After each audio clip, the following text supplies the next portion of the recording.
Boker Tov. C'est bien que vous rigoliez parce que marqué Michel Nichnas Adar, Marbim Vesimcha, dès que rentre le mois de Hadar, on se doit d'être heureux. Le mois de Hadar, un mois, Baruch Hashem, qui clôture en général l'année des mois, puisque c'est le dernier mois, c'est le 12e mois de l'année.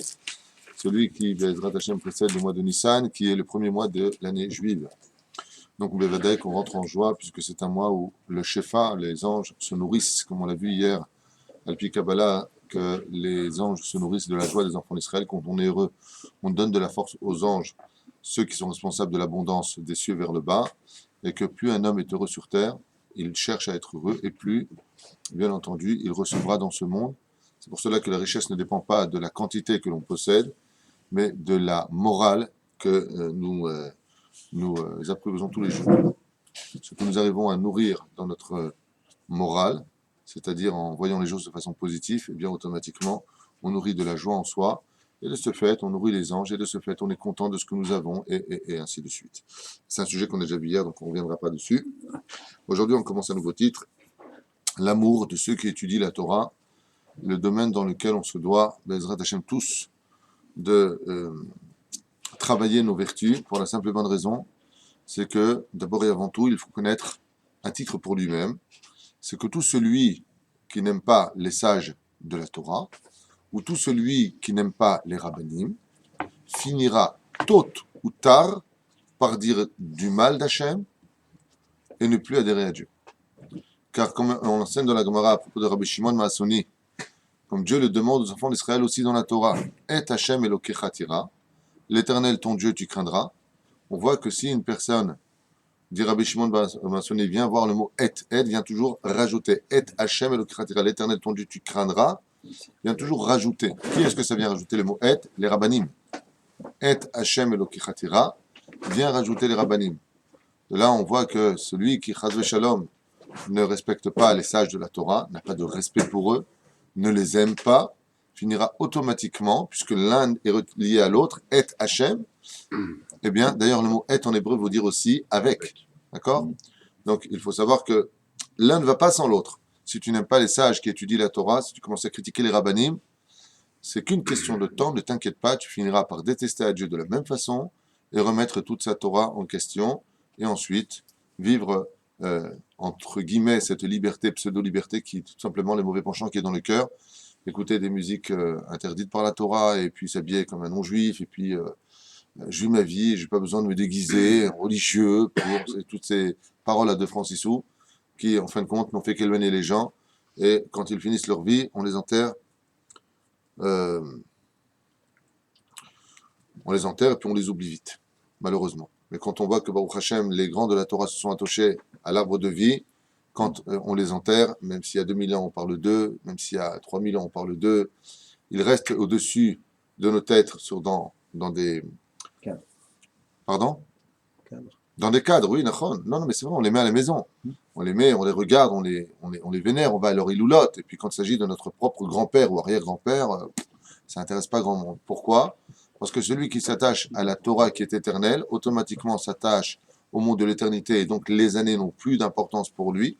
Et Baruch Hashem, il traverse les années, des siècles, les uns après les autres, et reste toujours présent dans nos cœurs et dans nos têtes, et surtout dans notre bouche, puisque nous parlons d'eux encore aujourd'hui. Mais pour cela, il faut être vertueux.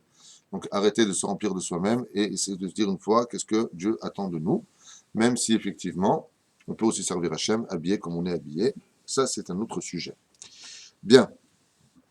Le fait d'étudier ceux qui étudient la Torah fait partie d'une des mitzvot aussi les plus importantes du judaïsme. Car en aimant ceux qui étudient la Torah, automatiquement, on aime ce qu'ils étudient. On les soutient, on leur apporte le minimum nécessaire, comme l'enseigne la Torah à propos de Zvouloun et Issachar. Zvouloun, lui, travaillait, aimait ceux qui étudiaient la Torah, et donc donnait un salaire, la moitié de son salaire à Issachar, qui lui était Hamor Garem, celui qui étudiait la Torah. Mais si tu n'as pas cet amour que tu te dois d'avoir pour ceux qui étudient la Torah, automatiquement, tu donneras de l'aumône de temps en temps, en disant, bon, de toute façon, ceux-là, ils n'ont qu'à aller travailler, comme c'est marqué dans Sanhedrin, tout celui qui dit de celui qui étudie la Torah, ils n'ont qu'à aller travailler, n'a pas de part au monde futur. Il y a une mahlouquette, comme on le sait tous, entre Rabbi Ishmael et Rabbi Shimon Bar Yochai dans la Gemara, à savoir est-ce qu'on doit avoir ceci ou cela. La Gemara dans Masechet Avot nous dit pareil. Est-ce qu'on doit travailler à Kavana et étudier la Torah, ou étudier la Torah et travailler, ou le contraire, c'est-à-dire ne faire qu'étudier la Torah? C'est une question de niveau, comme on le sait tous. Et on sait aussi de l'autre côté que toute étude qui n'a pas avec elle eu un travail finit par s'annuler. Kol Torah Shanim Amelcha Sofa Betela. Donc, est-ce que c'est vraiment important ou pas de travailler? C'est un sujet pour lui-même qu'on verra peut-être à l'occasion. Et pour ceux qui veulent vraiment savoir, et donc à regarder dans la Bia Omer, Halek Zayin, Siman Yudzayin. Là-bas, le Rav Ovadia Yosef écrit 5 pages complètes sur ce sujet-là, qui n'est pas notre sujet. Notre sujet, c'est d'expliquer l'importance qu'on se doit d'avoir à aimer ceux qui étudient la Torah, de les respecter. Et Baruch Hashem, à l'époque, on avait beaucoup d'amour pour ceux qui étudiaient la Torah. Dès qu'on voyait une personne qui étudiait la Torah, on le voyait avec des yeux de respect, on se levait devant lui. Et la Gemara dans Masechet Sota, à la page 49 à Moudbet, nous dit Veyere Hashem imaasu.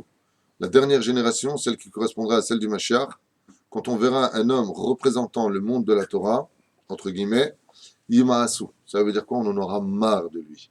On n'aura non seulement pas de respect pour lui, mais de façon absolument facile, du Lachonara, du Moti Shemra.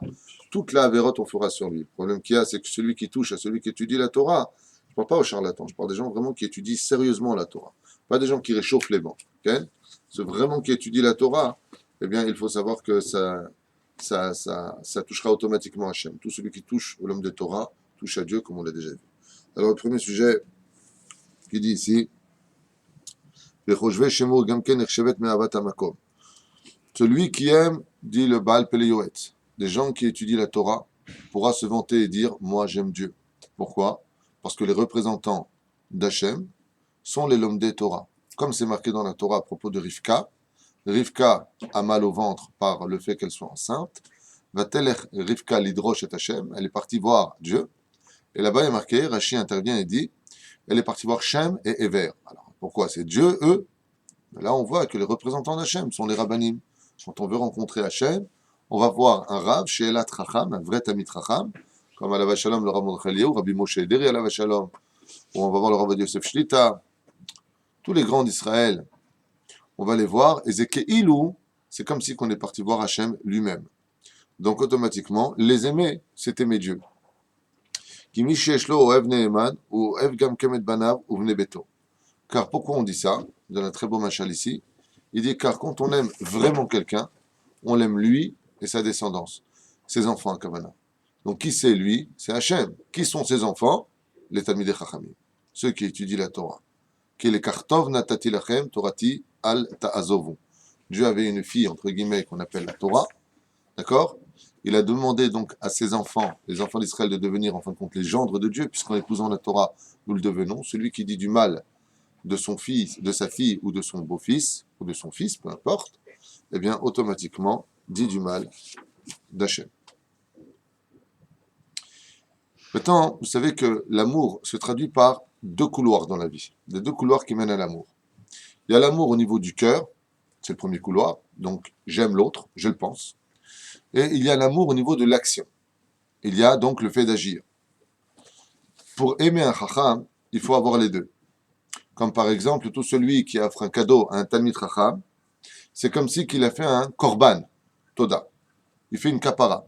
Celui qui vraiment veut faire quelque chose pour un Rav, alors à partir de ce moment-là, il faut savoir qu'il devient shutafo d'Akadosh Baruch Hu, et que c'est comme si maintenant qu'il apportait un sacrifice à Dieu, les Chachamim disent que ça fait la réparation des fautes. C'est un non-sujet pour lui-même. Plus que cela encore, tout celui qui mange à la table d'un Talmid Chacham, Gamken, Keilou, écrivent Korban. Tout celui qui mange à la table d'un Rav, un grand Talmid Chacham, un sage en Torah, il est évident que pour lui, c'est comme si qu'il a mangé sur le Mizbeach à Kavana, que ce qu'il vient faire, le fait de venir manger, c'est comme si qu'il a fait un sacrifice. Et donc, fait aussi la capara de ses fautes. Donc, on voit ici que d'aimer les rabbanim, ce n'est pas qu'une seule chose, mais d'aimer les rabbanim, c'est aussi une question d'action. Il y a un monde entre les deux parallèles. Celui de la pensée et celui de l'action se traduit par celui de la parole. La parole est le juste milieu entre les trois. Et qu'est-ce que vient faire la parole là-dedans? Vous allez comprendre tout de suite. Quand on aime vraiment quelqu'un, on ne lui trouve pas du mal. Donc on n'en vient pas à lui faire du mal. Ce qui fait que quand on a un chacham, même si ce sage-là, à nos yeux, ne fait pas quelque chose de correspondant à notre morale à nous, puisque vous savez qu'il y a une grande différence entre un chacham et nous, c'est que le Talmidei Chachamim, le Talmud nous dit qu'il faut 40 ans pour arriver à comprendre ce qu'il a voulu dire, d'accord? Tandis que nous, on a une vision des choses complètement tronquée par notre culture moderne, et oh, ouais, bon, ça se fait pas, moi je trouve que ça se fait pas, je trouve, je. Mais pour savoir ce qui se fait ou ce qui se fait pas, il faut d'abord étudier toute la Torah. Le Chacham, lui, comme il a étudié toute la Torah, il sait comment réagir, ce qui fait que nous, on doit s'annuler vis-à-vis de lui. D'accord? Et la Torah insiste sur cela. Si ton Rav te dit que ta droite, c'est ta gauche, et que ta gauche, c'est ta droite, crois-le, mais c'est débile. Une droite, c'est une droite, une gauche, c'est une gauche. Non. Parce que le Rav, il va dans des directions où la logique n'a plus sa place. C'est pour cela que quand, Baruch Hashem, on vient voir un Chacham, il faut faire extrêmement attention. Il y a le fait de l'aimer, il y a le fait d'agir pour lui. Mais le centre des deux, c'est la parole. À partir du moment où, Baruch Hashem, on arrive à parler bien d'un Rav, qu'on arrive à le juger, donc les caves, srout, c'est-à-dire du bon côté, et c'est ce que demande la Gemara. Tu jugeras ton prochain du bon côté. Bamed varim amurim, de quoi est-ce que l'on parle? De juger l'autre du bon côté. Première personne, les rabbanim. Parce que tu peux être certain que même si un Rav vraiment a fait une avéra, vraiment il a fait un péché, vraiment il a fait quelque chose de pas joli, tu peux être certain que tout de suite après il regrette. Pourquoi? Parce qu'il a assez de Torah en lui pour regretter. Deuxièmement, pourquoi? Parce que les gens qui étudient la Torah dans les yeshivot, les talmidei chachamim, les grands rabbanim, automatiquement ont un grand yetzer hara. Car le yetzer hara, les forces du mal ne viennent pas s'installer chez quelqu'un qui n'a pas de nourriture. Et la nourriture du mal, c'est la kedusha, c'est la sainteté de l'homme. Oui, c'est pour ça qu'il puise de nous notre kedusha. Donc si tu as une personne qui est grande en Torah, il est évident que, même si ça fait tache d'huile sur le drap, blanc, mais il est évident qu'un chacham, s'il faute, à la limite, c'est plus normal qu'une personne moyenne. Pourquoi? Parce que la densité d'un Talmid Chacham, au niveau de son Yetzer Hara, est beaucoup plus élevée que celui d'un homme Pachout. C'est pour cela que, quand on voit un Talmid Chacham, et qu'on voit que cette personne-là, Bémet, elle a fait une faute, c'est on se doit de juger un Talmid Chacham, les Kafsrout. Bien entendu, si on sait que demain c'est un arnaqueur et que c'est quelqu'un qui falsifie les choses, et ainsi de suite, il faut voir un autre Chacham pour voir qu'est-ce qu'on fait de lui. On ne parle pas de ça. Bah, il est tombé, le pauvre. C'est que la Kafsrout. Il faut vraiment juger les Kafsrout. Ma? D'accord, tu as raison. 7 fois tombera le tzaddik et il se relèvera. C'est un sujet pour nous. Pourquoi 7 fois, pourquoi pas 8? Mais tu as raison. On voit ici que Baruch Hashem, les Chachamim nous ont déjà dit que le tzaddik peut tomber. Et des fois, il tombe et c'est malgré lui. On voit qu'Yehuda, par exemple, le fils de Yaakov, est tombé en allant vers Tamar, la prenant pour une prostituée. Mais c'est une chute. Vient le Zohar Kadosh et explique, Rabbi Shimon Bar Yochai, il dit, Dieu lui a retiré à ce moment-là son libre arbitre. Pourquoi? Parce que le Mashiach devait venir par un chemin ambigu. D'accord? C'est les plans divins. Des fois, donc, on va le voir. Ah, c'est ça, Yehuda. Comme ça, tu te comportes, toi, qui es chef du Sanhédrin. On n'a pas les comptes divins dans les mains. C'est pour cela que on se doit, Baruch Hashem, toujours de juger tout le monde est capsrouté. La parole, de dire du mal, Hazve Shalom, en disant d'un côté je l'aime et je dis du mal de lui, et puis de l'autre côté je vais lui faire un cadeau, ça crée un déséquilibre. C'est pour ça qu'un des plans principaux sur le respect qu'on se doit d'avoir vis-à-vis des Talmidei Chachamim, c'est surtout vis-à-vis des lèvres. C'est pour ça que Dieu, il veut que le monde de la pensée et le monde de l'action s'unissent par Hachem, Sefata et Tiftach, Ufiagit et Latecha. Le fait que nous parlions avec nos lèvres, les Ezrat Hachem, vont provoquer cet équilibre entre le monde de la pensée et le monde de l'action, qu'on appelle l'amour du Talmid Chacham, par lequel je vais aimer Hachem. Mais si, Chaz Veshalom, on aime Dieu et qu'on n'aime pas les Talmidei Chachamim, vous pouvez être certain que ce judaïsme-là est un judaïsme qui va nulle part, ça s'appelle de la philosophie, et c'est malheureusement le cas de beaucoup de gens aujourd'hui, dans cette génération, où on ne supporte plus les religieux parce qu'on leur a fait une pub, les médias ont fait un travail satanique hors du commun, comme quoi qu'un religieux aujourd'hui, surtout comme je suis habillé, où j'ai le chapeau, j'ai le manteau noir, donc je suis voleur, arnaqueur, menteur, violeur de petits enfants, c'est ce que font les médias, ça veut dire dès qu'on parle d'un religieux aujourd'hui, c'est waouh. Alors qu'effectivement, je ne dis pas que ça n'existe pas. Mais c'est vrai que quand on voit une tache noire sur un grand drap blanc, alors on se concentre plus sur la tache noire. Tandis qu'on ne parle pas de ce qui se passe à côté. Et eux-mêmes, d'ailleurs, ceux qui le font, les critiques. C'est pour cela qu'il faut faire extrêmement attention à cela. Et au lieu de construire un avenir, on ne fait que détruire et réinstaller une haine qui a eu lieu et qui a provoqué la perte du temple il y a plus de 2000 ans aujourd'hui, pour en arriver à quoi aujourd'hui? Continuer cette même haine, les uns vis-à-vis des autres, au lieu de se dire, d'abord et avant tout, je me regarde en face d'un miroir, avant de m'occuper de juger ceux qui ont un peu plus de Torah que moi, et je le dis, je le répète, même si ça a déjà été dit, un Rav a beaucoup plus de Yetzer Hara qu'un homme ordinaire, à tel point que les sages disent si on prenait le Yetzer Hara d'un Rav et qu'on le mettait chez une personne ordinaire, cette personne ordinaire deviendrait le plus grand rachat de sa génération. On ne se rend pas compte de ce que représente un Yetzer Hara chez un grand en Torah. On ne se rend pas compte. On a raconté cette histoire avec Baba Saleh à la Shalom. On a dit un jour, il y a quelqu'un qui va venir voir le Rav. Okay, il y a quelqu'un qui va venir voir le Rav, mais Rav, soyez patient avec lui, il est un peu orgueilleux. Un peu orgueilleux. Donc Baba Saleh a tout de suite réagi, il a dit, un peu orgueilleux? Quoi, c'est un très très grand en Torah? Alors, le Shamash, Rabbi Elio Al-Fassi, lui a dit, ah non, non, il ne connaît pas la Torah. Alors, Baba Saleh, il s'est mis en colère contre lui.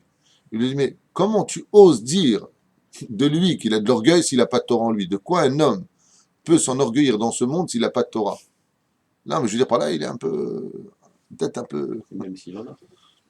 À plus forte raison, mais regardez comment réagit Baba Saleh.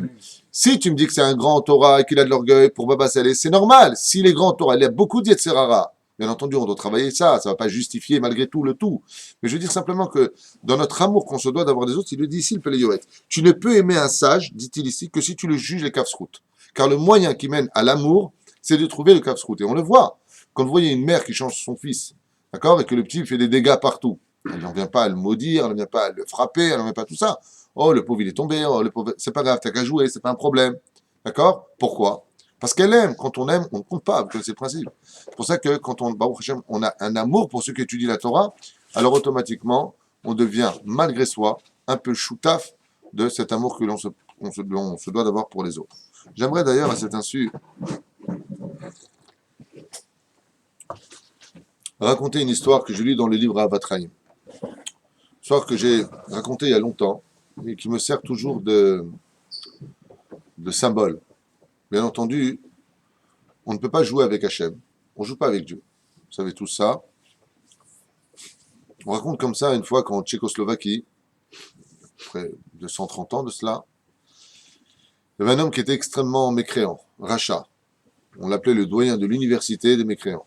Un homme vraiment, vraiment rat. Mauvais. Mais rat. Ouais. Cet homme-là, un jour, qui était immensément riche et détesté de tous les juifs, passait comme ça et il a entendu du bruit au-dessus d'une fenêtre, comme ça, en passant sur le trottoir. Il y avait une fenêtre un peu en hauteur, et puis il entend des pleurs. Alors il s'arrêtait net, et puis il entendait un homme pleurer, mais pleurer vraiment à chaudes larmes. Et avec sa canne, comme ça, il tape sur le rebord de la fenêtre, il dit « Qui c'est qui pleure là-haut ?» Et il voit comme ça un Streimele, une espèce de Tamit Racham, un homme sage dans Torah, avec des péotes comme ça, une grande barbe, avec son Streimel, qui regarde et qui dit « C'est moi ». Il lui ouvre vraiment la porte « Je veux venir te voir, toi ». Il vient le voir et lui dit « Pourquoi est-ce que tu pleures à chaudes larmes ? Normalement, chez vous, pas chez lui, hein, le Tikkun Chatzot, c'est la nuit. Pourquoi est-ce que tu pleures à 10h du matin ?» Et ce rave-là a manqué un peu de bitachon, il a manqué un peu de confiance en Dieu. Il dit « Écoute, c'est très simple. J'ai Bli Ayin Hara à la maison, 10 enfants. Je viens de recevoir une lettre, comme quoi que je dois quitter maintenant la maison. J'ai pas de quoi me nourrir. Je ne sais pas où je vais aller avec mes enfants. Alors je supplie Hachem de m'envoyer un miracle. » Il lui dit « Combien il te faudrait maintenant tous les mois pour que tu puisses t'en sortir ?» Il lui a dit « Il me faudrait 200 roubles, enfin 200 de l'époque de la monnaie. » Il lui a dit « Quoi, c'est ça ton problème? 200 pièces tous les mois, c'est ça ton problème ?» Il lui a dit « C'est ce qui me réglerait tous mes problèmes. » Il lui dit « Et après ça, tu seras bien ?» Tu seras bien. Qu'est-ce qu'a fait cet homme-là? Jusqu'à la fin de son dernier jour, il lui a envoyé, juste à lui, 200 pièces tous les mois. Vraie histoire. Voilà que le jour de sa mort, cette personne-là, on l'emmène à la Chevra Kadisha. Et dans la Chevra Kadisha, ils étaient 3 comme ça pour nettoyer le corps, laver le corps, vous savez, involontairement. Oui. Tout le monde dit, ouais, tu n'as pas de vie après la mort, une vie après la mort, mais tout le monde a besoin d'un cimetière où on fait très attention au corps, parce qu'on sait tous qu'il y a une vie après la mort, comme on appelle ça en hébreu, Bet Haim, la maison des vivants. Tout le monde fait extrêmement attention. Ouais, au lieu de construire des beaux immeubles dans les cimetières, au lieu de perdre ta place, brûle les corps, jette-les, puisqu'il n'y a pas de vie après la mort. Non, non. Dans toutes les religions du monde, on respecte les morts parce qu'on sait qu'il y a une continuité après. Donc, qu'est-ce qu'ils font? Lui, ils viennent pour le laver. Et parmi les jeunes, la Chevra Kadisha, les gens de la Chevra Kadisha qui lavaient, il y avait un jeune comme ça de 18 ans qui venait de rentrer là-dedans et il a reconnu le rachat. Qu'est-ce qu'il a fait? Quand il a commencé à lui laver la tête, il a pris comme ça du savon dans les mains, et il a commencé à lui faire comme ça. Eh oui, dans ce monde, on n'est que poussière. Aujourd'hui, on est là, demain, on est dans le trou. Pourquoi? Il avait entendu parler de lui, que c'était un homme qui n'était pas gentil, qui n'était pas respectueux, et ainsi de suite. Voilà que 3 jours plus tard, ce jeune homme de la Chevra Kadisha rêve. Et qui voit devant lui un homme comme ça, vêtu de blanc, avec une couronne magnifique sur la tête, ce même rachat, ce même mécréant qui est mort. Et il lui dit, tu te bayesh lecha, la honte sur toi, comment tu as osé me faire honte avant mon enterrement? Alors, puisque tu as manqué de respect, je te demande de mourir et de monter en haut. Mourir, monter en haut. Il se réveille, stupéfait de ce qu'il vient de rêver. Il voit que les horaires sont l'aube. Ça peut être vrai, ça peut être faux. Il dit, c'est pas grave, Khalamot Shav et Berou, Stam, ça sert à rien les rêves, c'est des bêtises. Et voilà que le deuxième soir, même chose, il rêve. Une fois de plus, il voit cet homme-là venir avec une parure, une grande couronne en or, comme ça, magnifique, remplie de musique, une lumière intense. Et il lui dit, tu m'as manqué de respect, alors ainsi de suite. Il faut que tu viennes. Le troisième, hot pam, ça arrive. On sait que, comme il y a marqué dans le Sred Brachot, quand un homme rêve 3 fois du même rêve, c'est qu'automatiquement il est significatif. Il a eu très peur, il est parti voir le Marsha Akadosh. Le Marsha Akadosh, le plus grand commentateur du Talmud, était en Avbeddin là-bas en Tchécoslovaquie. Et il est parti le voir, il lui dit, Vodarav, j'ai un gros problème. C'est que, vous vous rappelez de monsieur Intel, ce grand rachat? Le Marsha a dit, qui ne s'en rappelle pas? Il dit, ben, il est mort il y a 3 jours. Il dit, je sais. Il dit, le problème que j'ai, c'est que ça fait 3 nuits d'affilée qu'il vient me voir et me demande de quitter mon corps et de monter en haut. Ça veut dire, en d'autres termes, la permission de me tuer et qu'il m'emmène en haut. Alors le marshal lui dit, écoute, tu vas prendre ma canne et tu vas aller sur sa tombe maintenant. Tu vas déposer ma canne sur sa tombe, taper 3 fois. Et tu lui diras que demain midi, il vient de se présenter devant mon tribunal rabbinique ici. Le jeune de 18 ans, il a entendu ça, il a dit, je vais lui dire à la tombe qu'il vienne midi, Babaou, quoi. Walt Disney ou quoi. Qu'est-ce qu'il a fait? Le Rav a parlé, on ne discute pas, il est parti comme ça, il a tapé 3 fois sur sa tombe, et il lui a dit, voilà, je viens de la part du Marsha à Kadosh, il a dit que demain à midi tu viennes pour te faire juger et que tu arrêtes de m'embêter. Il a rajouté de lui-même. Qu'est-ce qu'a fait le Marsha? L'après-midi, il a prévenu tous ses élèves en disant, demain à midi, il va y avoir un grand Kiddush Hashem, sanctification du nom divin, parce que vous allez participer à un procès hors norme. Qu'est-ce qu'a fait le Marsha? Étant assis sur sa place de Rav, il a fait tirer un rideau qui allait jusqu'au mur. Il y avait une porte qui était à droite, une porte qui était à gauche. Le jeune de 18 ans, il a mis sur sa gauche, et tous les élèves étaient sur la gauche du Rav.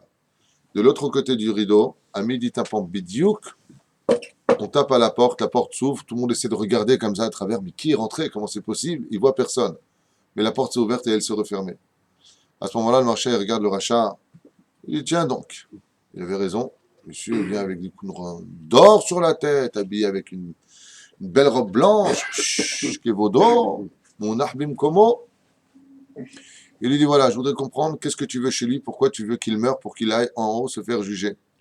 Il lui a dit, c'est très simple, cet homme-là m'a manqué de respect. Le jour de ma mort, au lieu de me laver correctement, il a pris de la mousse et il s'est moqué de moi en le mettant sur le bout de mon nez. Il lui dit, moi, je vais laisser un saltimbanque comme ça se moquer de moi. Il est hors de question. Il lui a dit, décidément, tu étais rachat de ton vivant, tu es resté rachat de ta mort, toi. Il n'y a pas de... Pardonne pas, il n'y a pas de... Pour qui tu te prends? Il dit, écoute, je te propose un deal. Tevater alav, laisse-le, pardonne-lui, et je te livrerai un secret que tu ne connais pas. Quand il a vu ça, il a dit, par honneur et par respect du marché à Kadosh, j'accepte. Donc, qu'est-ce qu'a fait le marché? Il lui a dit, alors, dis-lui devant tous les témoins que tu lui pardonnes, Mahol lecha, mahol, mahol, mahol, mais uniquement ainsi pour. Quand ils sont sortis tous de la pièce, il est resté uniquement avec cet esprit, ce rouah de ce rachat. Et il lui a dit, le rachat avec orgueil, qu'est-ce que Gvodara va m'apprendre?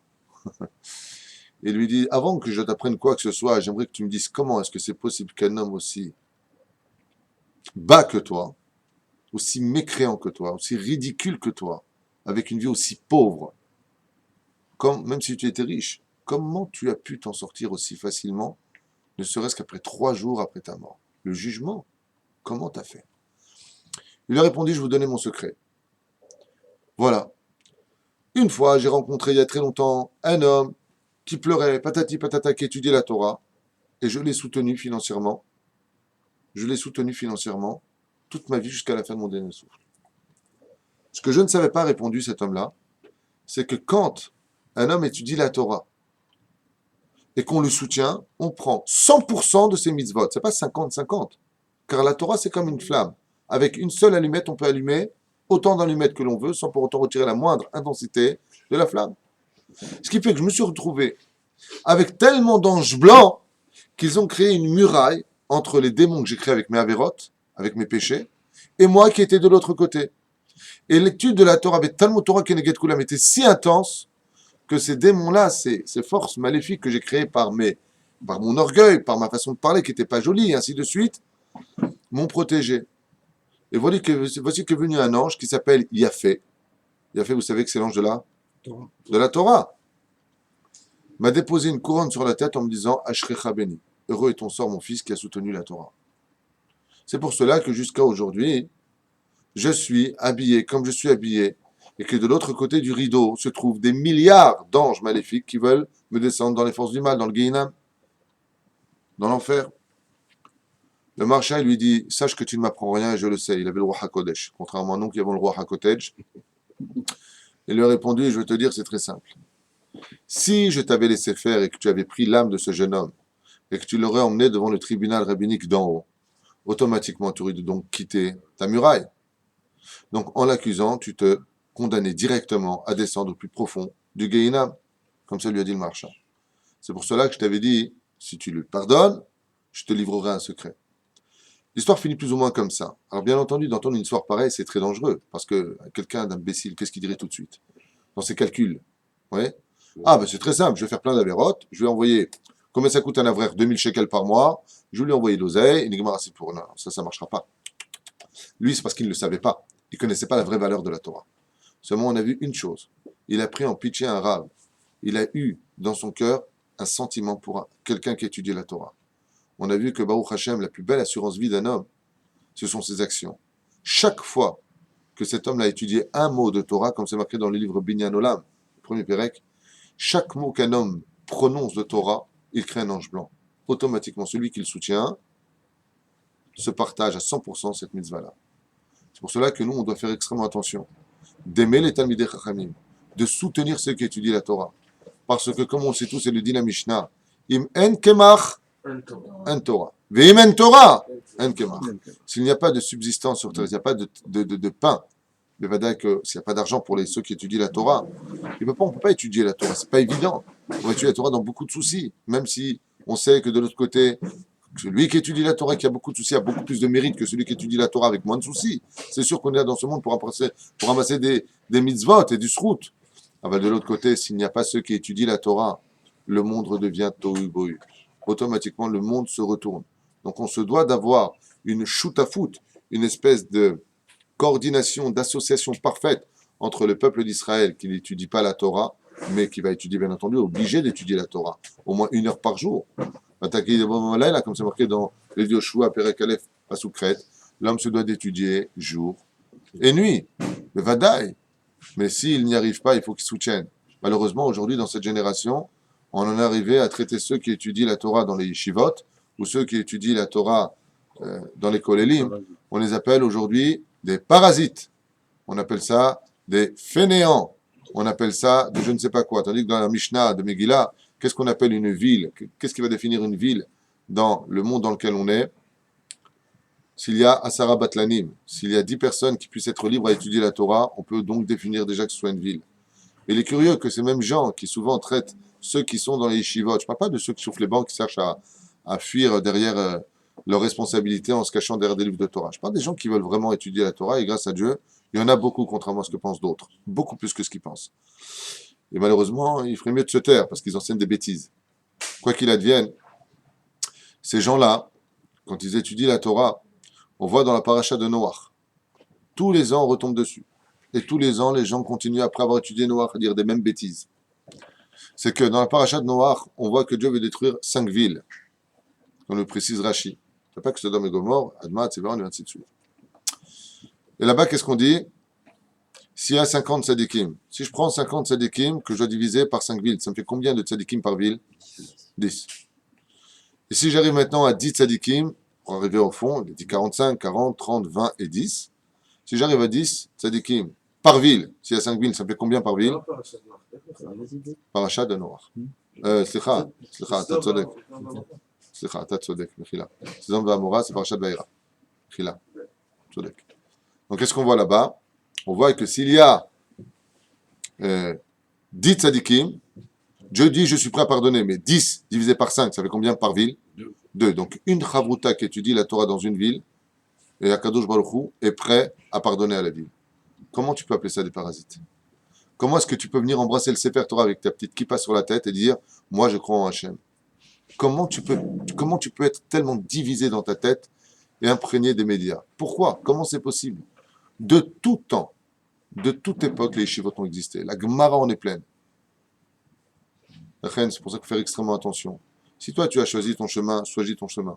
Mais s'il y en a d'autres, qui ont pris le chemin de l'étude de la Torah, comme Rabbi Shimon Bar Yochai, tout en étant quelqu'un qui va être sofer, dayan, orerdin, vous avez du beddin, il y a bien d'autres métiers. La majeure partie d'Abrichim Derech Hagav travaillent un petit peu le soir.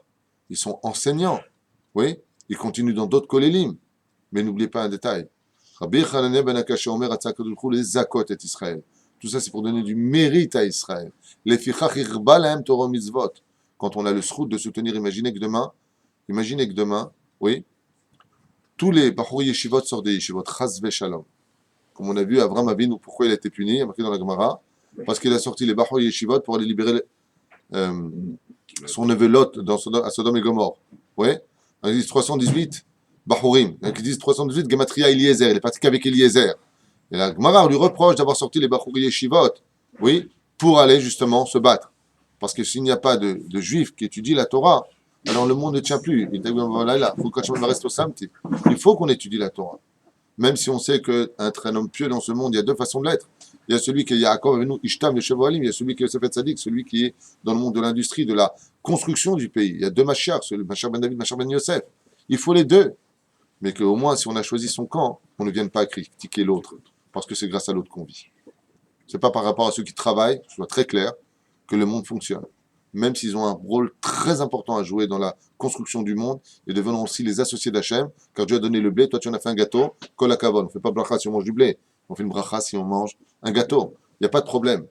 Mais qu'on ne vienne pas comparer cela à celui qui construit le monde, chez Nehemar, Olam Hesed Ibaneh, et il n'y a pas un plus grand Hesed, comme l'enseignait mon Rav à la Yeshiva, le Rav Gabriel Shlita, que celui qui étudie la Torah. Combien on se doit de faire extrêmement attention à cela, d'aimer ceux qui étudient la Torah, de les voir d'un bon œil, surtout de les soutenir. Et au maximum des maximums, si vraiment tu ne le veux pas, si vraiment tu penses que tu penses, si vraiment tu estimes que toi, ton chemin est mieux que celui de l'autre, pas de problème. Si Dieu t'a fait un cadeau unique sur terre qui s'appelle le libre arbitre, c'est certainement pas nous qui allons te le prendre. Mais au moins deux choses. Tais-toi et fais pas de mal.